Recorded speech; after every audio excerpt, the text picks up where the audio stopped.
NFL Media Group's Albert Breer and Ohio State alum joining me here on the Rich Eisen Show. Does he give voice to concerns of yours, Albert? Well, that was some self-therapy for you there. Is that what that was? No, it's not at all. It's one of the top analysts in our profession giving a little bit of a fresh perspective, or unique one, or one that hasn't been voiced more about your Buckeyes, Albert. I'll tell you what. If there's one person in the Virginia Tech program that scares me, it's Bud Foster. The job that he did last year, really, I guess, making J.T. Barrett beat him. And J.T. Barrett had never, and this is a different J.T. Barrett than the J.T. Barrett we have today. In his first big stage, putting the ball in his hands and saying, okay, we're going to make a young quarterback beat us on a Saturday night in front of 107,000 people. I mean, it was just, it was as good a game plan as I've seen at that level, against Ohio State in a long time. And so I think there's one thing that really does scare me. It's the fact that Bud Foster is still coaching on the other side, what he brings to the table, and what he could do to maybe take Ezekiel Elliott away from us and force other people to beat him. Albert Breer of NFL Media Group using the word "us" for Ohio State. Does that mean you're going to suit up, Albert? Is that what you're doing? Do you use "us" for Michigan? No, or is that off limit? No, Albert, I don't. Never. I slip up sometimes. You are pure, bro. That's for sure. What to make of Darnell Dockett's cut today, Albert? What to make of that?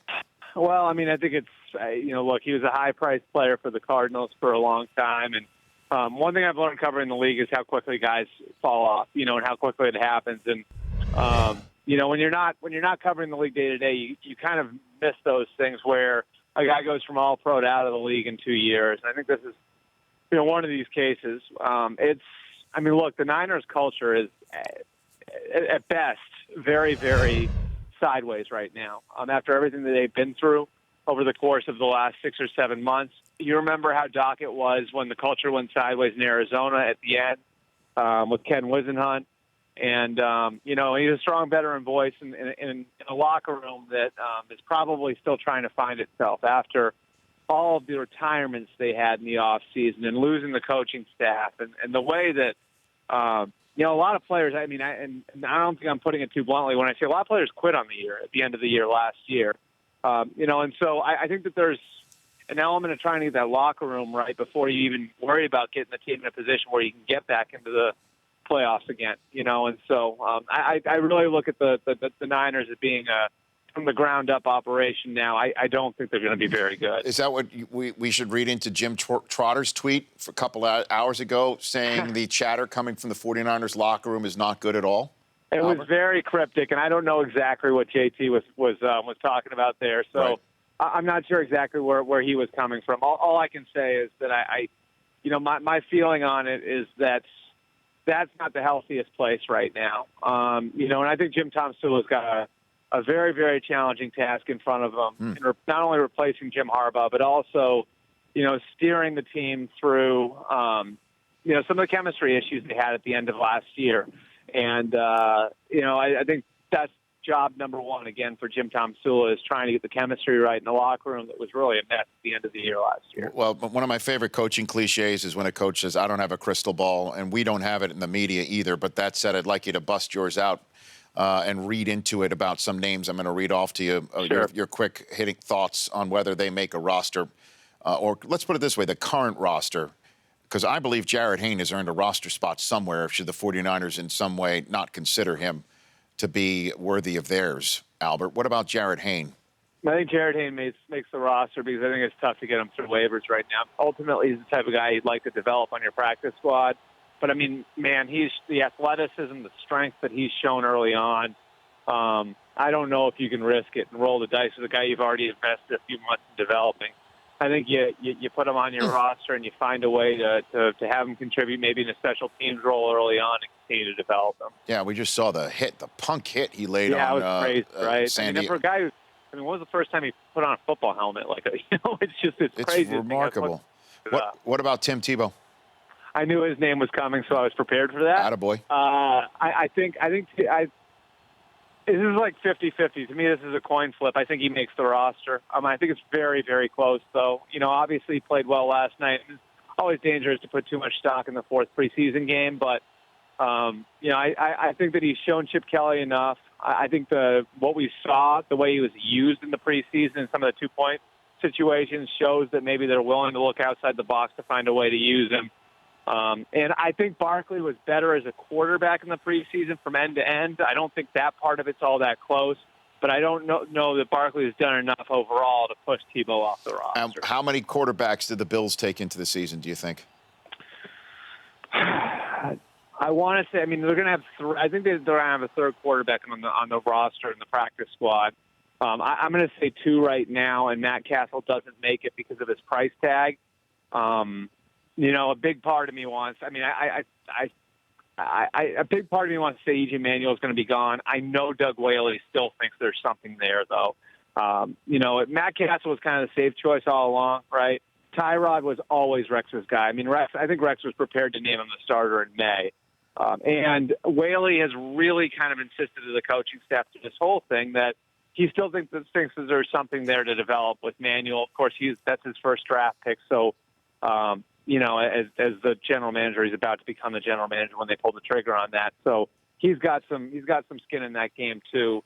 So I think because of that, because of the investment the team made, that Manuel is going to edge out Castle for a roster spot. And it's such a deep roster, I think that they're going to go with 2 instead of 3 quarterbacks. Albert Breer joining me here. Is there a name that you think is going to surprise us over the weekend that gets cut? God, like Champ Bailey was last year. Sure. Castle was the one that stuck out to me when I was talking to some people the other day, and I don't think that's a huge surprise. I don't know. I look at, would New Orleans do something crazy again? There isn't a name that really sticks out when I look at the 32 rosters where it just be like, wow, that was a shocker. We usually get something that's mildly surprising. I don't think there's going to be a real shocker out there. When does Jason Pierre-Paul make it north from Florida to go back with the Giants to figure out how to move forward together there, Albert? Next week. Yeah, he'll be there next week. I know he's notified the team that he plans on being there next week. And there are going to be some interesting discussions because that's going to be a chance for them to get their hands on him, see where he's at from a physical standpoint. I know part of the Giants' plan here is to try to figure out what's fair, and treat him like a human being, which is what they've been trying to do from the start. There's a lot on the line for both sides. The Giants' defense, there are major holes there. They don't have guys on the defensive side of the ball that an offense has to game plan for. JPP is the type of player when he's at the highest level. He's the type of player who can be that guy. They have to determine what this is going to do to his season, how this is going to affect him, what the fair thing is to do. And I think the smart play for JPP all along was to show up because he needs to start learning Steve Spagnuolo's system on defense, and he needs to put himself in position to, at the very least, get stronger as the year goes on and finish in a way that's going to put him in a position to get paid after the year, which, obviously he stands to make a lot of money this year, but he plays a premium position. He stands to get very, very rich if he can find a way to hit the free agent mark in 2016 as a hot name. Last question for you, Albert. 24 hours after Judge Berman's ruling, and in that period, Falcons owner Arthur Blank said, quote unquote, change may be appropriate regarding the power to discipline players and by the commissioner. Do you think a change is going to actually take effect at some point? I think there are going to be personnel changes underneath the commissioner. I don't know if the commissioner's going to. I don't think the commissioner will lose his job, at least in the near future. Overall, this. I do think there are a lot of owners that are embarrassed, though, and the one thing that Tom Brady did here, and I think this is a service to all other players. He took it to the level where the curtain got pulled back, and so everybody, not just other players, but also the public, got to see how messed up this process is, and that's what's so embarrassing for the NFL about this whole thing. Is the process really looked like a disaster. And now we all have to go back and say, is this how the Dolphins case was handled? Is this how the Saints case was handled? Is this how he handled Rice and Peterson and Hardy? So those are questions everybody's asking. And for players who've been through this, who thought their process was sideways in the past, now they've got validation. So, I think that at the very least, this raises accountability. And the NFL needs to rearrange its process. And I think there are going to be major changes to the way the internal disciplinary process works. And I also think that as a result of everything they've been through over the course of not just the last 6 months, but the last year. Remember, we're still less than a year since that second Ray Rice tape came out.